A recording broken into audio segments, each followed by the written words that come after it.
Bonjour à tous et bienvenue sur Zéro to Baguette. L'endroit où apprendre le français devient simple, naturel et agréable. Moi, c'est Claire. Et moi, c'est Pierre. Bonjour Claire. Et bonjour à tous nos merveilleux auditeurs. C'est un vrai plaisir d'être ici aujourd'hui. Je suis très contente que tu sois là, Pierre. Moi aussi, Claire. Mais aujourd'hui, je suis aussi un peu confus. Confus ? Pourquoi ? Tu as passé une mauvaise matinée ? Non, pas vraiment. En fait, ma matinée a plutôt bien commencé. J'étais simplement en train de regarder mon téléphone. Ah, le téléphone. Laisse-moi deviner. Tu regardais les réseaux sociaux ? Oui, exactement. Je regardais les photos de mes amis. Et franchement, tout le monde avait l'air parfait. Oh, Pierre, je vois très bien ce que tu veux dire. Sur Internet, tout le monde semble avoir une vie magnifique. Exactement. Tu te souviens de mon ami Lucas, celui du bureau ? Oui, bien sûr, le collègue drôle, celui qui travaille avec Sophie. Oui, lui. Eh bien, ce matin, Lucas a posté une photo de son petit déjeuner. Et c'était absolument magnifique. Ah bon ? C'était un gros petit déjeuner ? C'était impressionnant. Il y avait des œufs, des fruits, un jus vert et un café très joli, parfaitement présenté. Waouh, pour un mardi matin, ça demande quand même beaucoup d'énergie. C'est exactement pour ça que j'étais confus. Parce qu'une heure plus tard, je l'ai vu au bureau. Et alors, il avait l'air aussi parfait que sur la photo ? Pas du tout. Il avait l'air fatigué. Et il m'a dit qu'il n'avait même pas eu le temps de manger son petit déjeuner parce qu'il avait passé 20 minutes à prendre la photo. Oh non, donc les œufs étaient froids. Oui, il m'a dit que les œufs étaient froids et que le café n'était même plus bon. C'est très drôle, mais en même temps, c'est un peu triste, non ? Oui, un peu. Il voulait une photo parfaite, mais au final, son vrai petit déjeuner n'était pas agréable du tout. Et voilà exactement notre sujet d'aujourd'hui, Pierre. Les réseaux sociaux et la vraie vie. J'adore ce thème. C'est un sujet très important et très actuel pour tout le monde. Oui, vraiment. On passe tellement de temps à regarder des écrans. Et parfois, on oublie ce qui est réel. Tu sais, Pierre, j'ai un petit secret à ce sujet. Un secret ? Ah, là tu m'intéresses. Dis-moi. Pas tout de suite. À la fin de l'épisode, je veux partager une astuce très simple qui m'a vraiment aidée à me sentir mieux dans ma vie. Oh, donc c'est un secret en lien avec les réseaux sociaux ? Oui, une petite habitude très facile, mais qui a changé beaucoup de choses pour moi. Maintenant, je suis très curieux. Bon, je vais attendre la fin alors. Très bien. En attendant, dis-moi, est-ce que toi, tu postes beaucoup de photos sur Internet ? Pas vraiment. Je suis plutôt réservé. En général, je regarde surtout les photos des autres. Je comprends. Moi, j'aime bien poster des photos de mon chien et de mon jardin. Ton jardin est très beau, Claire. Et tes photos donnent une impression très naturelle. Merci. Mais tu sais, parfois, juste avant de prendre la photo, je déplace la poubelle. Vraiment ? Tu caches la poubelle ? Oui, j'ai envie que le jardin ait l'air propre et joli. Mais dans la vraie vie, il y a des feuilles par terre et une grande poubelle en plastique juste à côté. C'est intéressant ça. Donc même tes photos réelles ont une petite part de mise en scène. Oui, exactement. Et je pense qu'on fait tous ça, d'une manière ou d'une autre. On choisit ce qu'on montre. On veut présenter le meilleur moment, ou au moins le plus joli angle. Hier, j'ai vu la photo d'une femme sur une plage. Elle avait l'air très calme, très détendue, presque seule au monde. Ça donne envie, j'adore la plage. Oui, mais après, j'ai vu une vidéo du même endroit. Et la plage était complètement pleine. Il y avait des gens partout. Ah, donc la photo montrait juste un petit coin de la plage. Exactement. Sur la photo, elle semblait seule et paisible. En réalité, c'était bruyant, plein de monde et sûrement beaucoup moins relaxant que ça. Oui, c'est presque comme un tour de magie. On ne voit que ce que la personne a décidé de montrer. C'est vrai. En fait, il existe une expression pour ça. Une vitrine des meilleurs moments. Tu peux expliquer un peu ? Oui, une vitrine des meilleurs moments, c'est quand on montre seulement les parties les plus belles, les plus intéressantes ou les plus flatteuses de sa vie. jamais tout le reste. Ah, je vois. Donc les réseaux sociaux, ce n'est pas la vie entière. C'est seulement une sélection des moments les plus brillants. Exactement. On ne poste pas une photo de sa cuisine en désordre, ou d'une réunion interminable au travail. Imagine une photo de ton grand rapport ennuyeux de la semaine dernière. Oh non. Voici une photo de moi en train de souffrir devant des chiffres. Personne n'a envie de voir ça. Regardez mes 30 pages de tableau Excel. Quelle excitation! Regardez mes 30 pages de tableau Excel. Quelle excitation! Et pourtant, ça aussi c'est la vraie vie. On a tous des moments ennuyeux, des chambres un peu désordonnées, des journées banales. Le problème, c'est que parfois, quand on oublie ça, on commence à se dire « Pourquoi ma vie à moi n'a pas l'air aussi belle ?» Oui, je suis d'accord. Par exemple, quand je vois mon amie Camille en vacances, je ressens parfois une petite jalousie. Camille, celle qui va se marier le mois prochain? Oui, exactement. En ce moment, elle est en Italie. Et elle poste des photos de pâtes, de vieilles rues magnifiques, de places ensoleillées. L'Italie, ça fait rêver. Oui, les photos sont superbes. Mais hier, je lui ai parlé au téléphone. Et alors, elle passait un moment merveilleux? Eh bien, pas totalement. Elle m'a dit qu'elle avait mal aux pieds à force de marcher et qu'elle avait perdu ses lunettes de soleil. Oh non, et évidemment, elle n'a pas posté de photos de ses pieds fatigués. Non, elle a seulement posté les belles assiettes de pâtes. Donc sur Instagram, elle ressemble à une reine en vacances.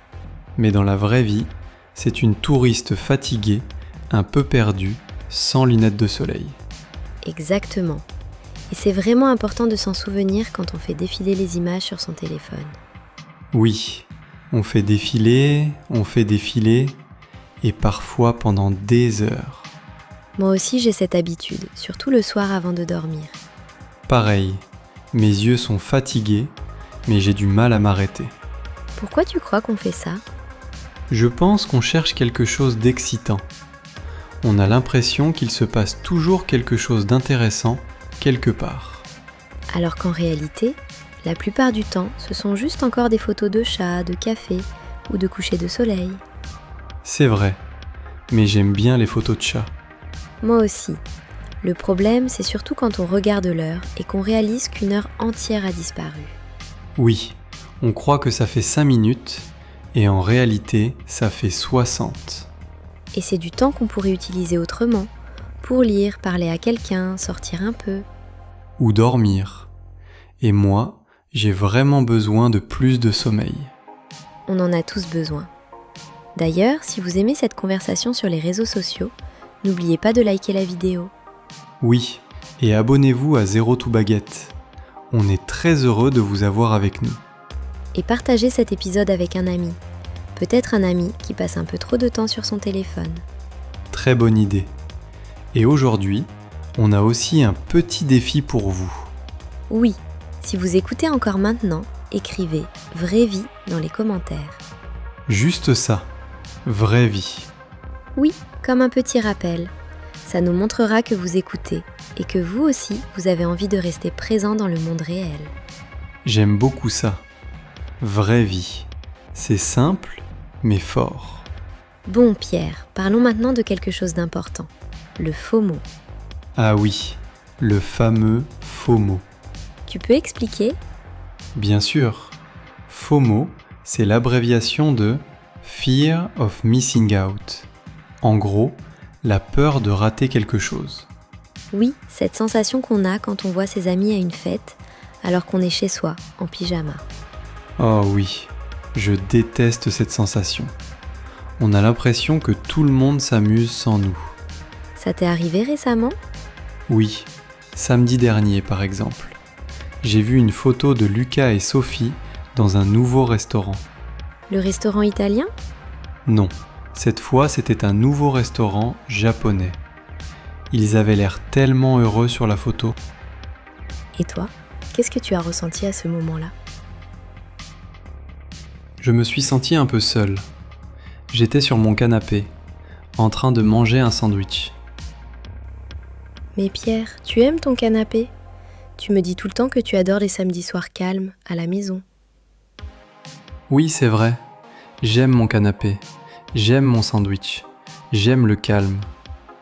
Mais la photo m'a donné l'impression que je faisais quelque chose de faux. Comme si ma soirée était moins bien. Et c'est exactement le pouvoir des réseaux sociaux. Ils peuvent transformer une bonne soirée en une soirée qui semble triste, simplement parce qu'on se compare. Oui, c'est très étrange. Avant les téléphones, j'aurais été très content avec mon sandwich. Exactement. Tu n'aurais même pas su qu'il existait un plateau de sushi quelque part en ville. Tu aurais juste profité de ton dîner, tranquillement. Je pense qu'on doit apprendre à faire plus attention à nos émotions. Je suis d'accord. Et surtout, il faut se rappeler que les photos ne racontent jamais toute l'histoire. Tu sais, hier, j'ai essayé quelque chose de nouveau. Ah oui? Qu'est-ce que tu as fait? Je suis allé me promener au parc et j'ai laissé mon téléphone à la maison. Sans téléphone du tout? Sans téléphone. Oh, ça c'est courageux. Et ça ne t'a pas fait peur? Un peu, au début. Je me suis dit, et si je vois quelque chose de magnifique, je ne pourrais pas prendre de photos? Oui, ou alors? Et si je croise une célébrité? Exactement. J'avais l'impression que si je n'avais pas mon téléphone, je ne pouvais pas sauver le moment. Et alors, qu'est-ce qui s'est passé? J'ai vu un très bel oiseau bleu, posé sur un arbre près de l'eau. Oh, et tu n'as pas pu prendre de photos? Non. Mais finalement, ce n'était pas grave du tout. Au contraire, comme je n'avais pas mon téléphone, je l'ai vraiment regardé. Avec tes yeux, pas avec un écran. Oui, j'ai vu les couleurs, j'ai entendu le bruit qu'il faisait. Je suis resté là 5 minutes, juste à le regarder. C'est magnifique en fait. Et si tu avais eu ton téléphone avec toi, qu'est-ce que tu aurais fait? Très honnêtement, j'aurais passé 4 minutes à essayer de prendre la photo parfaite, puis 1 minute à réfléchir à une légende. Regardez ce magnifique oiseau bleu. #nature, #moment parfait. Exactement. Et au final, je n'aurais même pas vraiment vu l'oiseau. J'aurais seulement vu mon écran. C'est une leçon très forte. On rate parfois le vrai moment parce qu'on veut absolument publier le moment. Oui, et après cette promenade, je me suis senti beaucoup plus calme. J'avais la tête plus légère, plus silencieuse. Il faut vraiment que j'essaie ça moi aussi. Une petite détox numérique. Il faut vraiment que j'essaie ça moi aussi. Une petite détox numérique. C'est un peu ça, oui. Nos cerveaux sont fatigués des couleurs, des notifications, des clics, des likes, des vidéos courtes. En parlant de likes, est-ce que toi, tu te sens contente quand les gens aiment tes photos? Oui, je dois l'avouer, ça fait plaisir. C'est comme un petit signe amical, un petit bravo silencieux. Moi aussi. Mais si une photo n'a pas beaucoup de likes, je me sens parfois un peu triste. C'est fou quand on y pense. On laisse des chiffres sur un écran influencer notre humeur. Oui, c'est très bizarre. Si 10 personnes me disaient bonjour dans la rue, je serais ravi. Bien sûr, ce serait beaucoup de monde. Mais si seulement 10 personnes aiment ma photo, je peux me dire « Oh non, seulement 10 ? Personne ne m'aime. » On est parfois un peu ridicule quand même. Oui, parce que 10 personnes, c'est déjà beaucoup. Exactement. Il faudrait imaginer ces 10 personnes debout dans son salon. Là, tout de suite, ça paraît énorme. Oui, tu as raison. On doit vraiment changer notre façon de penser à ces chiffres. Un like, c'est agréable. Mais une vraie conversation, c'est mieux. Comme notre conversation maintenant. Exactement. Là, je n'ai pas besoin d'un bouton pour savoir si tu apprécies ce moment. Je vois ton sourire. Et moi, j'entends ton rire. Ça, c'est une vraie connexion. Tiens, ça me fait penser à une vidéo très drôle que j'ai vue récemment. Ah oui? Qu'est-ce qu'il y avait dans cette vidéo? On voyait un homme dans une pièce complètement en désordre. Il y avait des vêtements par terre, des cartons et même de vieilles boîtes de pizza un peu partout. Oh là là, ça a l'air catastrophique. Oui, c'était un vrai chaos. Mais ensuite, il a nettoyé un tout petit coin de la pièce. Juste une petite table. Seulement une table? Oui, il a mis une fleur dessus, puis un livre, et ensuite il a pris une photo. Oh, je vois déjà la suite. Et j'imagine que la photo était magnifique. Incroyable. On aurait dit une chambre d'hôtel de luxe. Et il a posté ça avec une légende du style « Ambiance paisible du dimanche matin ». Ambiance, j'adore ce mot. Très internet. Oui, alors qu'en réalité, les boîtes de pizza étaient à 10 cm, juste hors du cadre. Et ça, c'est vraiment l'exemple parfait des réseaux sociaux. C'est une question de cadrage. Oui, exactement. On coupe les bords, on enlève ce qu'on ne veut pas montrer, et soudain, la réalité semble complètement différente. Donc, en quelque sorte, on recadre nos vies. On retire le désordre, on garde seulement la fleur et le livre. Oui, et je crois que beaucoup de gens font ça sans même y penser. Moi, la première sans doute. Mais tu sais quoi? Je crois que j'ai envie d'arrêter de recadrer autant. Ah oui? Tu vas poster une photo de ton bureau en désordre? Pas forcément aujourd'hui, mais je crois que je vais être un peu plus honnête, au moins avec mes amis. Si je passe une mauvaise journée, je peux peut-être le dire au lieu de faire semblant que tout est toujours parfait. Je trouve que c'est une très bonne idée. Être vulnérable, c'est important. Oui, c'est un mot fort, vulnérable. Ça veut dire qu'on ose montrer qu'on est fatigué, stressé, triste ou un peu perdu, sans avoir honte. Exactement. Et parfois, cette honnêteté crée plus de liens qu'une photo parfaite. Ça me rappelle Sophie. La semaine dernière, elle a écrit qu'elle se sentait très stressée par son travail. Ah oui? Et comment les gens ont réagi? Je pensais qu'ils allaient peut-être ignorer son message ou être maladroits, mais pas du tout. Les gens ont été très gentils. Beaucoup lui ont répondu « moi aussi » ou « courage, tu vas y arriver ». C'est beau ça. Donc être sincère l'a aidé à se sentir moins seul. Oui, et au final, cette vraie publication a créé plus de connexions qu'une photo parfaite aurait pu le faire. J'aime beaucoup cette idée. Finalement, les réseaux sociaux ne sont pas forcément mauvais. Non, ils ne sont pas mauvais. C'est juste un outil. Et comme tous les outils, il faut apprendre à bien les utiliser.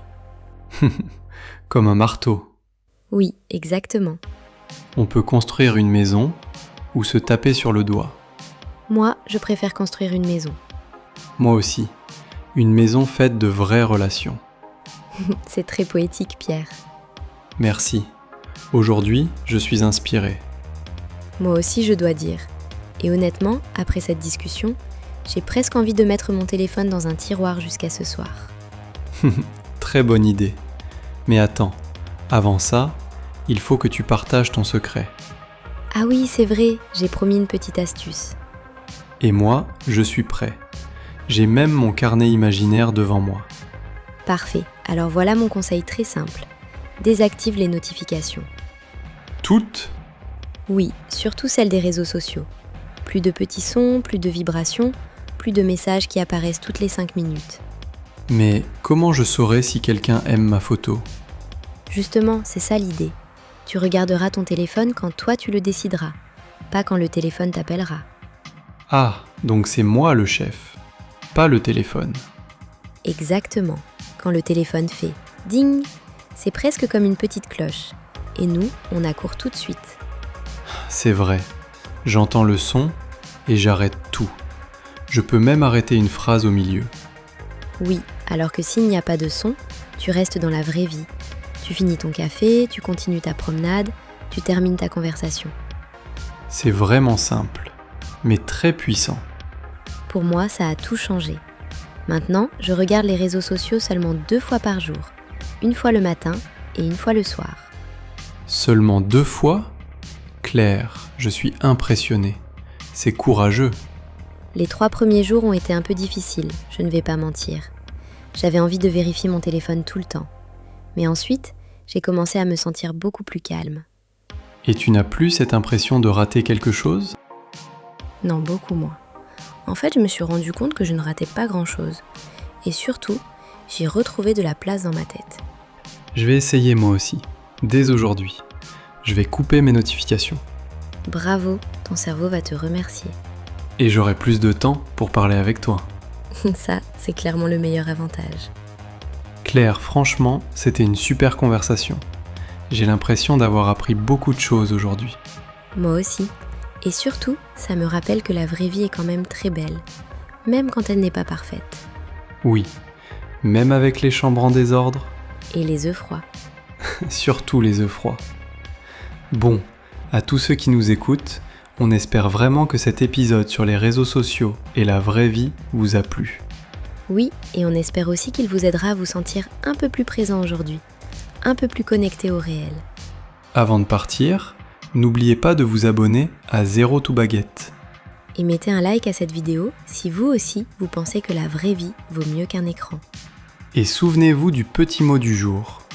Écrivez « vraie vie » dans les commentaires.